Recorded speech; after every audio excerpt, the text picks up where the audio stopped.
पुण्य सर नमस्कार। Thank you so much, धन्यवाद। अब यति बेला केही समय अगाडि मात्रै श्रम शक्ति पार्टीका अध्यक्ष माननीय हर्क साम्पाङले सरकारको गतिविधिको विषयमा उठाएका कुराहरू यति बेला पुग्दै गइरहेको छ।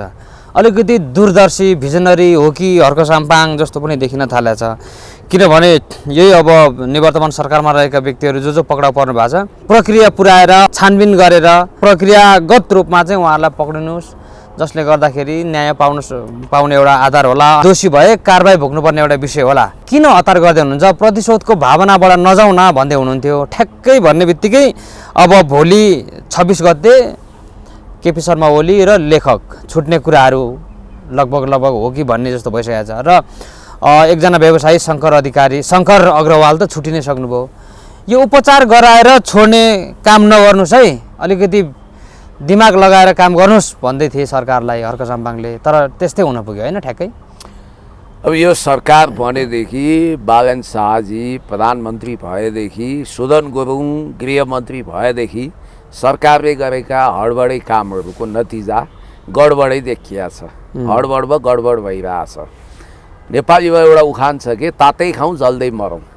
अब उहाँहरूले सरकारको कामलाई यसरी अगाडि बढाउनु हो कि मानौ यो नायक भन्ने फिल्ममा अनिल कपुर जस्तै बालन शाहजी एक दिनको लागि मुख्यमन्त्री हुनुभयो, अनि काम चाहिँ रातारात गर्नुपर्ने भयो 24 घन्टामा भने जस्तो यो फिल्मी स्टन्टहरू धेरै भए।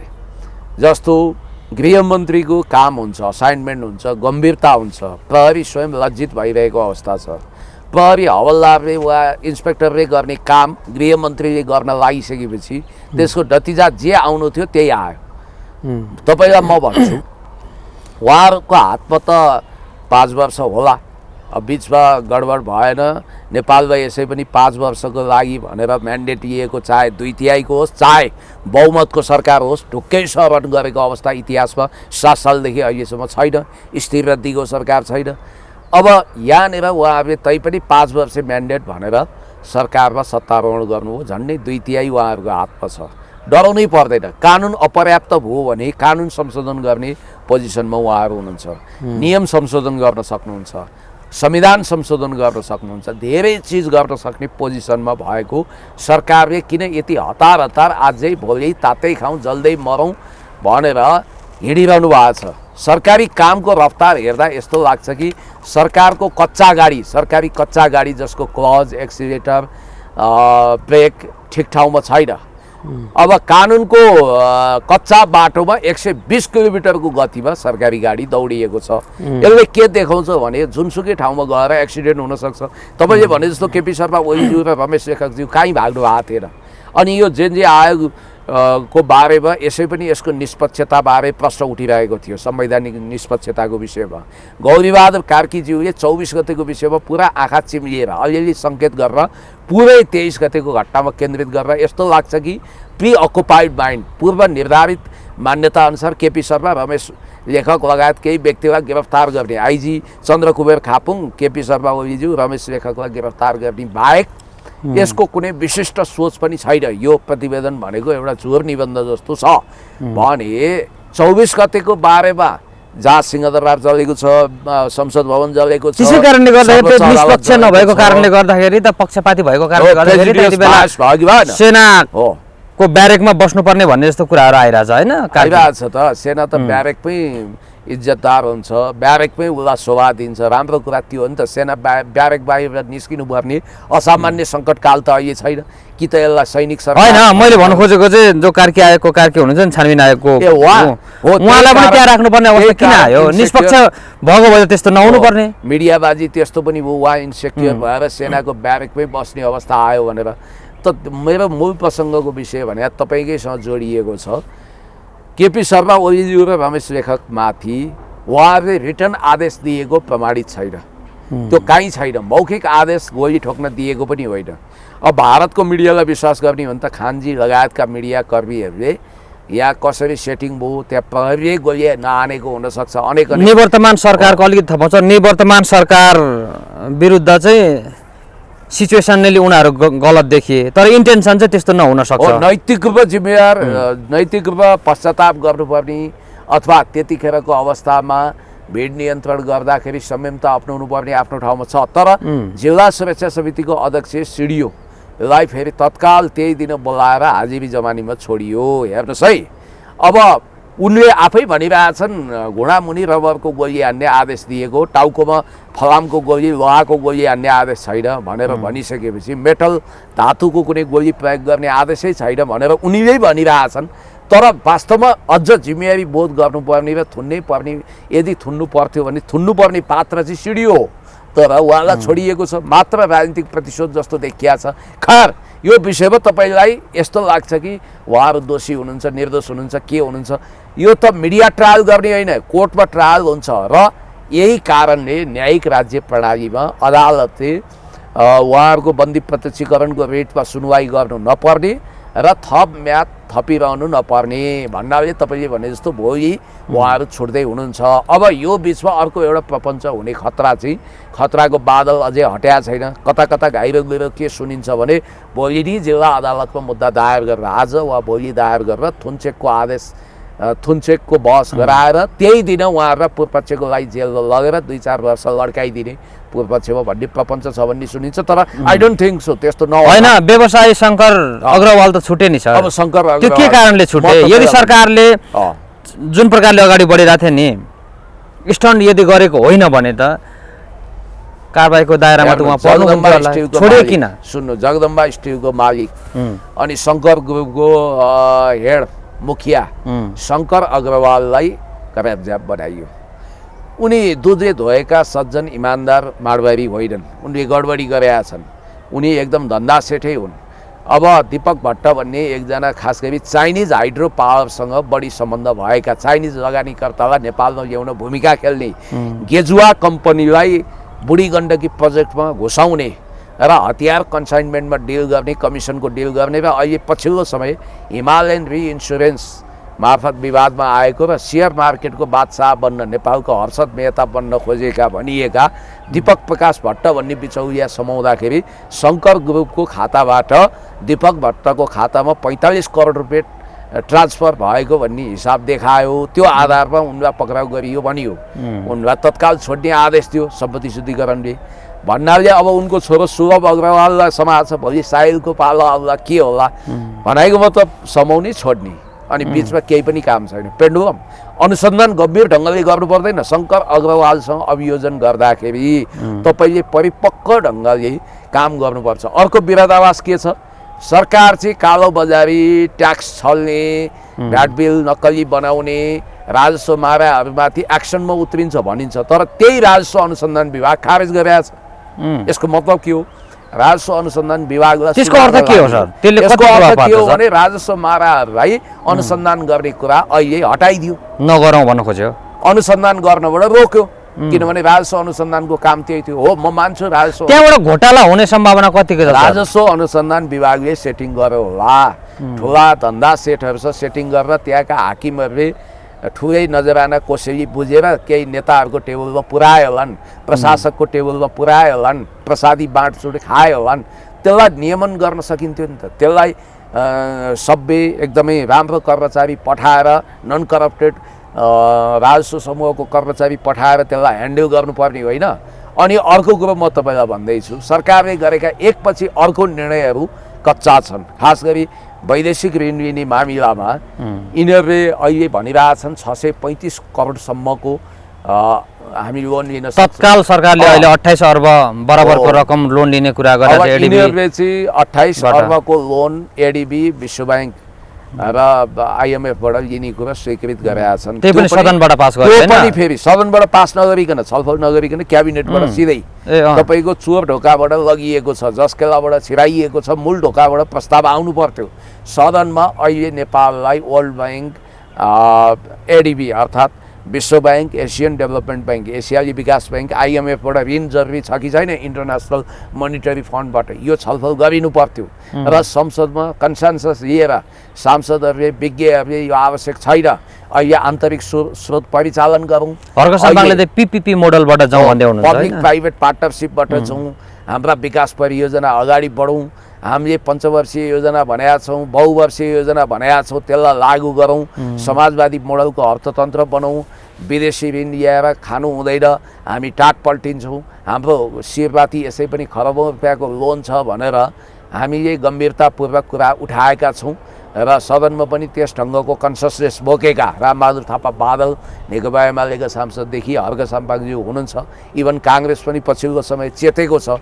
त यो बेलामा करिब तपाईँको 6 खर्बभन्दा बढी विदेशी लोन लिने मुडमा सरकार रहेको बुझिन्छ। यसले के गर्छ? टाट पल्टाउँदैन राज्यलाई। हामीले गर्नुपर्थ्यो के? आन्तरिक स्रोत, सिप, श्रम, प्रविधि, पुँजी परिचालन गर्नुपर्थ्यो, आत्मनिर्भर राष्ट्रिय अर्थतन्त्र बनाउनु पर्थ्यो। नव उदारवादलाई करिब नेपालमा ढिम्किन दिनु हुँदैन। विगतका सरकारले त्यसरी लोन लिएर काम गराउन, लोन लिँदै गर्दाखेरि विरोध हुने, यो वर्ष त्यस्तो धेरै विरोध देखिएन नि सर। वर्ल्ड ब्याङ्कको अब यो जनता नै यस्तै छन्, अब महँगी बढ्दा पनि चुपचाप छन्। जस्तो विगतको सरकारको तपाईँले कुरा गर्नुभयो, म तपाईँलाई इतिहास सम्झाउँछु। डाक्टर प्रकाश चन्द्र लोहनीको पालामा वर्ल्ड ब्याङ्कले एउटा ऋण स्वीकृत गर्यो स्ट्रक्चरल एडजस्टमेन्ट प्रोग्रामको लागि। संरचनागत समायोजन कार्यक्रम भनिन्छ। कृषि क्षेत्रको भव्य सुधार गरेर नेपाललाई कृषिमा आत्मनिर्भर बनाउने महत्त्वकाङ्क्षी परियोजना सरकारले अगाडि सार्यो। परिणाम के भयो थाहा छ? कृषिमा सुधार हुनु त परै जाओस्, हामी मल खाद आदि इत्यादिमा मोन्सान्टो जस्तो बिउमा निर्भर भयौँ। मल खाद जम्मै विदेशी। नेपालको जमिनको फर्टिलिटी समाप्त भयो। युरिया जस्ता मलहरूले नेपालको जमिनको फर्टिलिटी सुहा बनाए। हामी आज कृषिमा परनिर्भर छौँ। हामीले कृषिमा आधारित उद्योग फार्मिङ गर्न सकेका छैनौँ। हाम्रा जमिनहरू बाँझा छन्। चक्लाबन्दी सिस्टममा गएर प्रोडक्टिभिटी बढाउने कुरामा हामी चुकेका छौँ। अब यो विडम्बना। अर्को सानो उदाहरण तपाईँलाई दिन्छु। धरानमा खानेपानीको समस्यालाई स्थायी रूपमा हल गर्ने भनेर एडिबीबाट, एसियन डेभलपमेन्ट ब्याङ्कबाट मलाई लाग्छ 55 करोड रुपियाँको लोन लिइयो। खोइ त धरानमा खानेपानी समस्या आत्था पनि भएको छैन। जिउका तिउँ छ। हर्क साम्पाङले सर्दु खर्दु निसाने कोकाबाट पानी पाइपमा त्यो त दिगो होइन नि, केही वर्षको लागि मात्र। थमौती रोकथाममा अहिले त त्यो उहाँ यता आइसकेपछि त्यो पनि व्यवहारिसे होला भन्ने बित्तिकै मैले भन्न खोजेको कुरा के भने जसरी ऋण काटेर जुवा खेल्नु हुँदैन, घिउ खानु हुँदैन भन्ने एउटा चलन छ, त्यसै गरी अब हाम्रो हेर्नुहोस् बजेटको सिलिङ कति छ? जम्मा यसपटक मुस्किलले 20 खर्ब रुपियाँको बजेट बन्नुभयो। एउटै शङ्कर अग्रवालले नेपालको करिब 2 खर्ब रुपियाँको लोन लिएका छन् भने चौधरी, खेतान, यही शङ्कर अग्रवाल लगायतका 10 वटा बिग हाउसहरूले लिएको ऋण जोड्नु भने हाम्रो बजेटभन्दा ठुलो हुन्छ। अब बजेट बन्ने भने के? राजस्व र व्ययको अनुमानित त्यो सिलिङ हो, अनुमानित विवरण हो। तपाईँलाई म भन्छु, हामीले 20 खर्बको बजेट बनाइरहँदा 6-7 खर्ब राजस्वको अनुमानित उठ्तीपूर्ति होला, बाँकी त वैदेशिक ऋण भन्छौँ। अनि हाम्रो विडम्बना के छ भने विकास खर्च व्यापक हुनु पर्थ्यो तर साधारण खर्च, कर्मचारीको तलब अनि नेताहरूको राष्ट्रिय ढुकुटीबाट जाने तलब भत्ता, यी सबको लागि अननेसेसरी संहिता धान्नु पर्यो। त्यसको लागि खरबौँ रुपियाँ, करिब 10 खर्बभन्दा बढी साधारण खर्च र 6-7 खर्ब मात्रै विकास खर्च छ भन्ने बित्तिकै देश कहाँबाट उमो लाग्छ? 2 दिन बिदा दिने भनेको छ। यो कस्तो सरासर तपाईँको नाटकीय कुरा छ। श्री कृष्णप्रसाद भट्टराईले उहिले 57 सालमा यो लागू गर्नुभएको थियो। 9 to 5 ड्युटी आवर राखौँ र 2 दिन बिदा दिउँ। इन्टरनेसनली मापदण्डमा चलेको यही हो बिदाको सिस्टम प्राय विकसित देशमा। हामी पनि त्यही सिको गरौँ भने पछि नेपालको हकमा यो व्यवहारिक भएन। किनभने 9 बजे कर्मचारी, खास गरी महिला कर्मचारीलाई बच्चा उम्काएर पढाउन पठाएर अफिस जान, त्यो पनि जामको बावजुद अफिस पुग्न मुस्किल भयो। यो अव्यवहारिक भयो भनेर खारेज भयो। अनि त्यसमा पनि जाडो महिना छलेर गर्मी महिनामा त अहिले पनि 10 to 5 त ड्युटी नै छ होइन। भन्नाले 10 बजेदेखि जाडो महिनामा 4 बजे, गर्मी महिनामा 5 बजे, यो ठिक छ, 8 घन्टा ड्युटी हो। अब अर्को नेपालले अहिले गर्नु पर्थ्यो के भने यो शनिबारको बिदा पनि खारेज गरेर शनिबार चाहिँ कन्ट्र्याक्ट बेसमा कर्मचारी लिएर ठ्याक्कै मेरो धरानका पूर्व मेयर शनिबार पनि करारमा लिएको कन्ट्र्याक्ट बेसमा लिएका कर्मचारीबाट काम लिने, 2 शिफ्टमा काम गर्ने, खास गरी कन्स्ट्रक्सनको कामहरू 2 शिफ्टमा, बिहान राति पनि 8 घन्टा ड्युटी लगाउने सरकारी काममा, दिउँसो पनि। भन्नाले बिदा कहिले नहुने, जस्तो सिङ्गापुर बनाउँदा, चाइना बनाउँदा, मलेसिया बनाउँदा यही नीति लागू गर्यो। हर्क साम्पाङले यति बेला यही भनिरहेको अवस्था सर। स्कुलको मामिलामा मैले स्कुलको प्रसङ्गमा मात्रै भने, विद्यालयको प्रसङ्गमा चाहिँ 2 दिन बिदा होइन, एकै दिन बिदा नगरौँ, 3 दिन क्लास गरौँ, बाँकी दिन प्र्याक्टिकल गरौँ, त्यसरी विद्यार्थीहरूलाई अगाडि बढाउँ भन्दै हुनुहुन्छ। यो अब सरकारी कार्यालयको विषयमा पनि त्यसै प्रकारले आफ्नो के भन्छ त्यो अभिव्यक्ति दिइरहनु भएको छ। के लाग्छ यहाँलाई त्यो? हाम्रो सेवाग्राहीलाई सबभन्दा ठुलो मार पर्छ। हामी जो सेवा लिन गएका छौँ, तपाईँलाई सानो उदाहरण दिन्छु। माथि डाँडा पाखाबाट तल आउनु पर्यो सदरमुकाममा काम लिन, सहर आउनु पर्यो। अब उनीहरूको स्थायी थातपात हुँदैन, प्रायःको लजमा बस्नु पर्यो हो। अनि उनीहरूले के गर्छन्, दिउँसो 2-3 बजेबाट मानव मालपोतमा काम सुरु होला 12-1 बजे, टुङ्गिँदैन एक दिनमा होइन। अनि उसले के भन्छ, अब भोलि शनिबार भयो, पर्सि जाने काम गर्ने, अनि राति नाइट चढेर आफ्नो घरमा जाने वा बिहानै जाने भन्ने उसको प्लान हुन्छ। अब यहाँ भइदिन्छ कि यसै पनि 52-53 हप्ता वर्षमा हुन्छ, त्यो आइतबार 52-53 वटा आइतबार 52 हप्ता बिदा भनेको त 54 दिन बिदा भयो।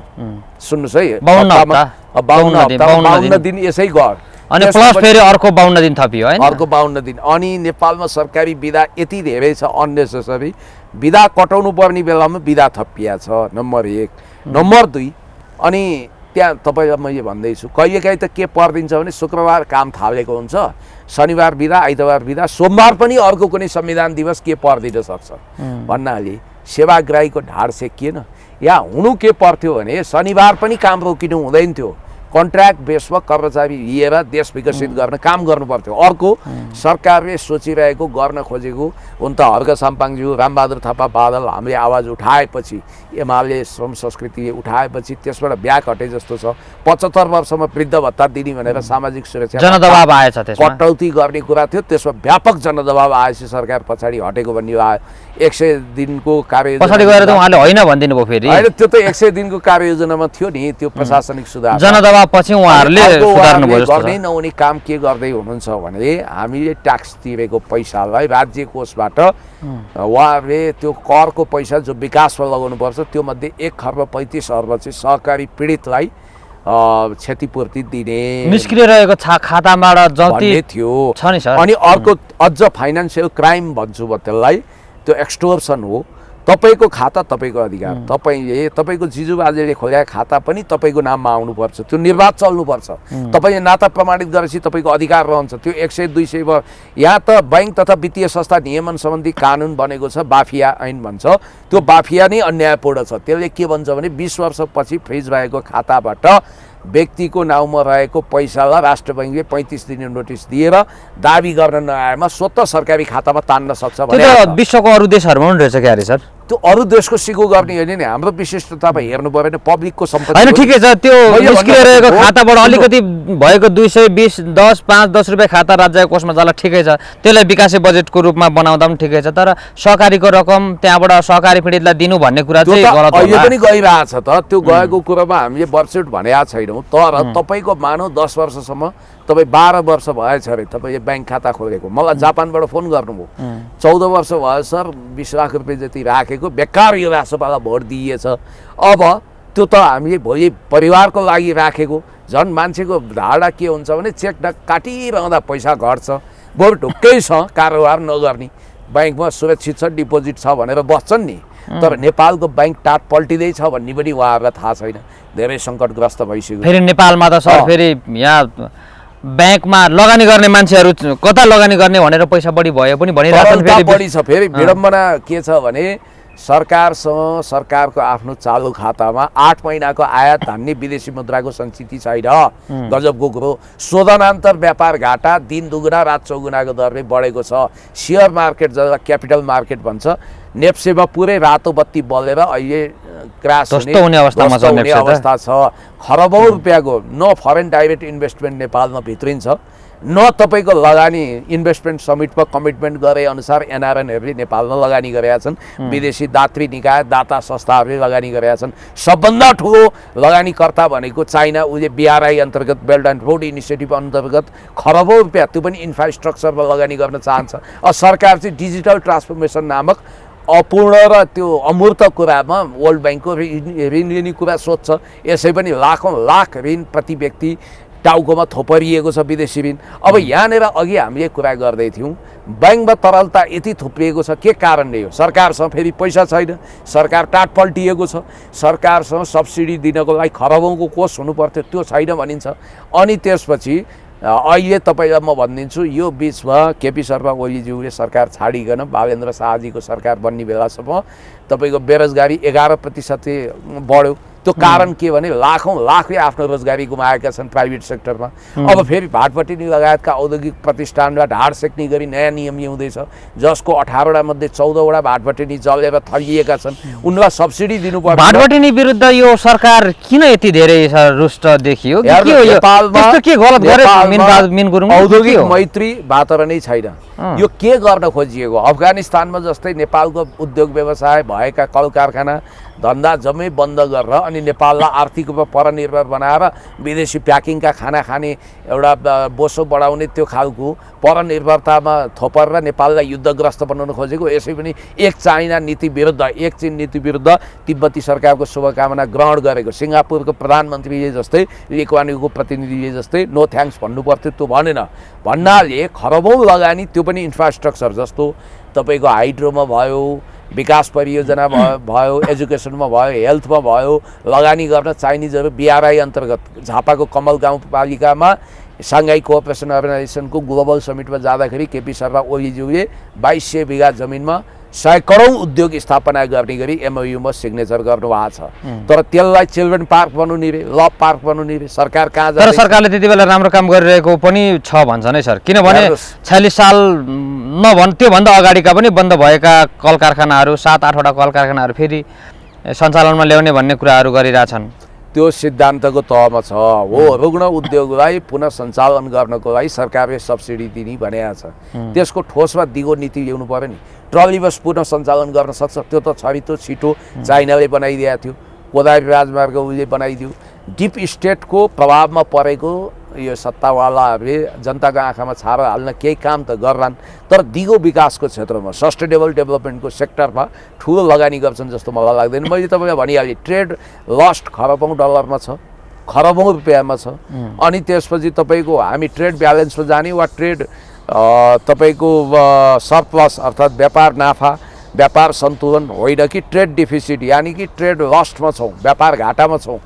लाज मर्नु कुरा के भने यस्तो प्राकृतिक स्रोत साधनले सम्पन्न, यस्तो उर्वर भूमि माटो भएको देशमा हामी कृषिजन्य पदार्थमा समेत आत्मनिर्भर नभएर, जस्तो तरकारी, फलफुल, दुध, अन्डा सबै हामी विदेशबाट आयात गर्छौँ। निर्यात व्यापार ध्वस्त छ। कहाँबाट व्यापार सन्तुलन हुन्छ? उद्योग कल कारखाना छैन, म्यानुफ्याक्चरिङ इन्डस्ट्री छैन। झापाको कमल गाउँ विकास समितिमा 100 करोड उद्योग सञ्चालन गरेर नेपाललाई आर्थिक रूपमा आत्मनिर्भर बनाइदिन चीनले निस्वार्थ रूपमा सहयोग गर्दै थियो। अब त्यो पनि रोकिया छ भन्ने बित्तिकै अहिले हामी चर्चा गर्दै थियौँ, सरकारले स्टन्ट गरिरहेछ। सरकारकै मन्त्रीहरूको चालामाला हेर्दा काशी जाने कुत्तीको बाटो जस्तो देखिन्छ। जीवी राई कहाँ छन्? आकाश पाताल धुई पाताल यत्र तत्र सर्वत्र 3 लोक 14 भवनबाट खोजेर भने पनि ल्याउनु पर्ने भनेको जीवी राई बाँचेका छन् र बाँचेको भए हामी सरकारकै सांसदहरूले दिइरहेछन्। अर्को कुरो मैले तपाईँलाई भनिहालेँ, सहकारी पीडितको बचत फिर्ता गर्नुपर्छ, तर हामीले तिरेको ट्याक्सबाट होइन। एउटा काम गर्न सकिन्छ, सहकारी पीडक भनेर, ठग भनेर जे जति मान्छेलाई, इच्छाराज तामाङ लगायतका व्यक्तिलाई जेल हालिएको छ, केदार चौगाई शिखरको अथवा लाली गुराँसको सिबी लगायत, ती सबैलाई रिहा गर्नुहोस् पहिला। र के गर्नुहोस् भने तपाईँले 3 महिना सूचना जारी गर्नुहोस्, तिनीहरूको 3 पुस्ते घर घरानाबाट असुपर गर्नुहोस्।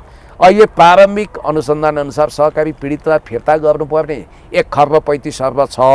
त्यसको लागि व्यक्तिको बैंक खातामा भएको पैसा तानेर गैर कानुनी अवैध तरिकाले जनतामाथि धोखाधडी गरेर फ्रड गर्ने उद्देश्यका साथ सरकारले त्यही पैसालाई चाहिँ सहकारी पीडितलाई क्षतिपूर्ति दिने कोसिस गर्दैछ भनिन्छ। खबरदार, त्यसो गर्न पाइँदैन। तपाईँको बैंक खाता सुरक्षित हुनुपर्छ सदाको लागि, हमेसाको लागि।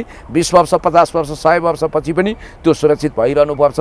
त्यो छोडिदिनुहोस्। अब गैर कानुनी ढङ्गले त्यो गर्न पाइँदैन। गर्ने के हो भने सहकारी ठगहरूको नाममा अहिले प्रारम्भिक अनुसन्धान अनुसार 5 खर्ब रुपियाँ उनीहरूको सम्पत्ति छ। त्यो 5 खर्ब मध्ये तपाईँले 1,35 अर्ब बचत फिर्ता गर्नुपर्छ। हो, त्यही पैसा चाहिँ तपाईँले फिर्ता गर्नुहोस्।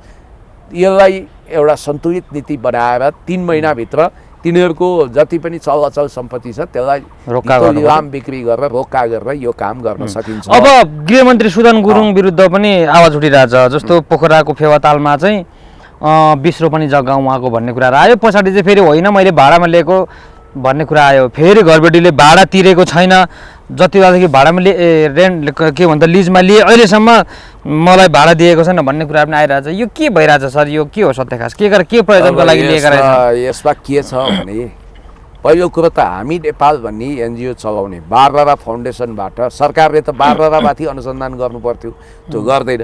हो त्यही बारबारा फाउन्डेसनको फ्री तिब्बतको लागि उसले विशेष गरी लगानी गर्छ, हो त्यहाँबाट करोडौँ रुपियाँ अनुदान सहयोग लिने सुदन गुरुङ त्यति लाटा होस्याङ्गे छैनन्, जसले चाहिँ 65 मिटर मापदण्डभित्र फेवातालको जग्गा संरचनाभित्र उनले भौतिक संरचना निर्माण गर्ने काम गरेका हुन्। मलाई लाग्छ दुईवटा कुरा हो, ल मानौ उनी होस्याङ्गे भए, होस गरेनन्, उनले यो निजी सम्पत्ति नै होला हामीले भाडामा लिने भने ल उनकै कुरो मानिदिउँ, सदर गरौँ, यो त होइन जस्तो लाग्छ मलाई। उनकै कुरो मानिदिने हो भने उनले नजानिकन नबुझिकन त्यो जग्गा भाडामा लिए, त अर्काको जग्गा भाडामा लिइसकेपछि त्यसलाई प्राइभेट जग्गा हो भन्ठानिसकेपछि 6-7 वर्षसम्म त्यसको पैसा तिर्नुपर्छ कि पर्दैन, त्यो नतिरेर उनी चुपचाप छन्, त्यहाँनिर उनको नियत बाङ्गो देखिन्छ। अनि अर्को पहिलो कुरो त के छ भने लिजमा लिँदाखेरि वकिलले कागज लेख्छन्, रजिस्टर्ड वकिलले, त्यो जग्गा पर्ती हो कि सरकारी हो कि सार्वजनिक हो कि रैकर हो कि अथवा गुठीको हो, त्यो सबै खुलाइन्छ। त्यो फेवातालको सरकारी संरचनाभित्रकै 65 मिटर मापदण्डकै जग्गा हो भनेर कागजमा खुलाइया हुन्छ, त्यति कुरा थाहा हुँदैन। अनि याप्चे लगाउनु अगाडि सिग्नेचर गर्नु अगाडि उनले त्यो कागज पढिबाची सुनेका हुँदैनन्। यस्तो बेवकुफ कुरा सुनाएर पब्लिकलाई भ्रमित गर्न मिल्दैन। नैतिकताको आधारमा उनले राजीनामा दिनुपर्ने अवस्था छ, तर अब दिँदैनन् होइन। अब उनले तपाईँको टिओबीकै त्यो ट्याटु खोपेका रहेछन्, त्यो कुरो पनि मिडियामा अस्ति सदनमा त्यो टिओबीको कुरा उठाउँदै गर्दाखेरि एमाले रियाक्सन दिएको, त्यस्तो रियाक्सन नेकपा एमालेका तपाईँको देशभक्त नेता कार्यवाहक अध्यक्ष संसदीय दलको नेता रामबहादुर थापा बादलजीले त्यो कुरा उठाउँदा उनले त्यो रियाक्सन दिए। भन्नासाथ अब लम्बेतान कुरा नगरौँ, हामी समग्रमा कुरा के हो भने सरकार काशी जानु छ भने काशीको बाटो अपनाउनुहोस्, कुत्तीको बाटो नहिँड्नुहोस्। तपाईँहरू उल्टो दिशातिर हिँड्दै हुनुहुन्छ, तपाईँहरूको एकपछि अर्को कदम तपाईँकै लागि प्रत्युत्पादक काउन्टर प्रोडक्टिभ बुमर्याङ भइरहेको छ। हामी पनि चाहन्छौँ हामी 100 डेजसम्म हनीमुन पिरियड भनेर बेनिफिट अफ डाउट दिन्छौँ, राम्रो काम गर्नु हो भने हामी वाह क्या बात भन्नु होला। अन्तिममा सर एउटा प्रश्न मात्रै म यहाँलाई गर्छु, यो प्रश्न अलिकति पुरानो स्ट्याटस हर्क साम्पाङले लेख्नु भएको, तर यसमा ठुलो अर्थ लुक्या जस्तो लाग्छ। भनौँ न, केही समय अगाडि रासपाका सभापति रवि लामिछानेले चाहिँ हामी जेलका सङ्ख्या बढाउँछौँ, कोच्छौँ, भ्रष्टाचारीहरूलाई जेल हाल्छौँ भन्दै गर्दाखेरि हर्क साम्पाङले एउटा स्ट्याटस लेख्नुभयो, तर उहाँले त्यो धेरै अगाडि भन्नुभयो र उहाँले केही समय अगाडि लगभग आजभन्दा 4 दिन अगाडि एउटा स्ट्याटस लेख्नुभएको छ। उहाँले चाहिँ के लेख्नुभएको छ भने जेलको आकार र सङ्ख्या होइन नैतिक शिक्षा बढाउनतिर लागोस् यो सरकार भनेर चाहिएको खण्डमा भिजन दिन म तयार छु भन्नुभएको छ। जस्तो यो अब देशमा नि सर यो भ्रष्टाचारीहरूलाई एउटा नैतिक शिक्षा दिएर भ्रष्टाचार मुक्त देश बनाउने हो कि जेल बनाएर जेलमा कोचेर जनतालाई जेलमा कोचाएर सिद्धाएर चाहिँ भ्रष्टाचार मुक्त देश बनाउने हो? अब कस्तो भिजन हो यो? पछिल्लो समय कति राम्रो कुरा गर्नुभयो हर्क साम्पाङज्यूले। जेलमा व्यक्तिलाई कोच गरेर प्रतिशोध दिने भन्दा पनि एउटा अपराधी र भ्रष्टाचारीको मनबाट अपराध र भ्रष्टाचारको भावना निमिट्यान्न गर्ने र उसलाई सुधार गर्नको लागि जेल अथवा सुधार गृह बनाउने हो, कारागार अथवा सुधार गृह बनाउनु पर्ने बेलामा त्यहाँ गएको मान्छे कोही निर्दोष तरिकाले समातिया हुन्छ, सबै दोषी हुँदैनन्। कानुनको गलत पन्जामा गलत तथ्य र प्रमाणको आधारमा, नक्कली तथ्य र प्रमाणको आधारमा, कानुनचियरको गलत बहसको आधारमा न्यायाधीश महोदयहरूले कतिपय भुलचुक गर्दाखेरि निर्दोष मान्छे पनि कोही ज्यानमारा, कोही बलात्कारी, कोही भ्रष्टाचारी, कोही अपराधी भनेर पक्राउ परेका छन्। हो तिनीहरूलाई त वास्तवमा यदि ऊ निर्दोष छ भने उसको आत्मा त जलिरहेको हुन्छ नि, बाहिर आएर ऊ थप अपराधी बन्न सक्छ। जेल अहिले पृथ्वीका नर्कहरू बनिरहेका छन्। जेलभित्र दाइ नाइके, भाइ नाइके, चौकीदारको उदण्डता, कुनै मध्ययुगीन बर्बरता यमलोकको जस्तो देखिन्छ। त्यहाँभित्रको लुट, त्यहाँभित्रको त्यो गुन्डागर्दी अपराधको सीमा छैन। हो त्यहाँ जाने मान्छेहरूको दिमाग चाहिँ एकदमै पश्चाताप गरेर शान्तिपूर्ण तरिकाले बुद्धका नीतिहरू मार्गहरू अवलम्बन गर्नुपर्छ। उहाँले ठिक भन्नुभयो। अब राज्यले के गर्दैछ, देशलाई नै एउटा कारागार, तपाईँ हामी सबै कस्ता भयौँ भने खुल्ला जेलमा थुनिए जस्ता भयो। अभिव्यक्ति स्वतन्त्रता लिमिटेड छ, हामीले बोल्न पाउँदैनौँ, हाम्रो जिब्रो थुत्तिन्छ भन्ने त्रास छ। हर्क साम्पाङले त के भन्नुभयो भने सुरक्षाको घेराभित्र राखेर कारागारमा कैदीमा रहेका व्यक्तिहरूलाई पनि श्रमदान गराउनुपर्छ, देशको हितमा। खुवाएर मात्रै हुन्छ, उनीहरूलाई जेलभित्र राखेर देशको हितमा काम गराउनुपर्छ, तिनीहरूलाई सजाय त्यही दिने, वार्निङ नै त्यही के। कतिपय विकसित देशमा त्यही भइरहेछ त। तपाईँको म भन्छु संसारको सबभन्दा नर्क मानिएको यो एल साल्भाडोरको जेलको कैदीहरू समेत श्रममा जोडिएका छन्, एल साल्भाडोरमा समेत है। त्यो उनीहरूलाई कारबाही भनेकै नै देशको हितमा काम गराउनु भनिन्छ। एल साल्भाडोरमा संसारका सबभन्दा कुख्यात, त्यो देशका सबभन्दा कुख्यात अपराधी थुनिन्छ र त्यो जेलमा एकचोटि जो गयो त्यो भविष्यमा कुनै पनि अपराध गर्नबाट डराउँछ, किनभने जेलको त्यति कठोर नियमहरू छ। त या तपाईँलाई म यो भन्न खोजेको कुरा चाहिँ कारागार प्रशासन पनि सुधार गर्नुपर्ने छ, कारागारका नियमहरू सुधार गर्नुपर्ने छ र कतिपय अवस्थामा मानवता पनि राख्नुपर्छ। ती सबै अपराध गरे पनि सुध्रिन चाहने सबै त अपराधी छैनन् नि, कति त पश्चाताप गर्ने हुन्छ, श्रममा जोड्नुपर्छ। त्यसकारण रवि लामिछानेजीको अवधारणा गलत, हर्क साम्पाङको अवधारणा ठिक छ। के भन्नुहुन्छ? हस्, धन्यवाद सर समयको लागि।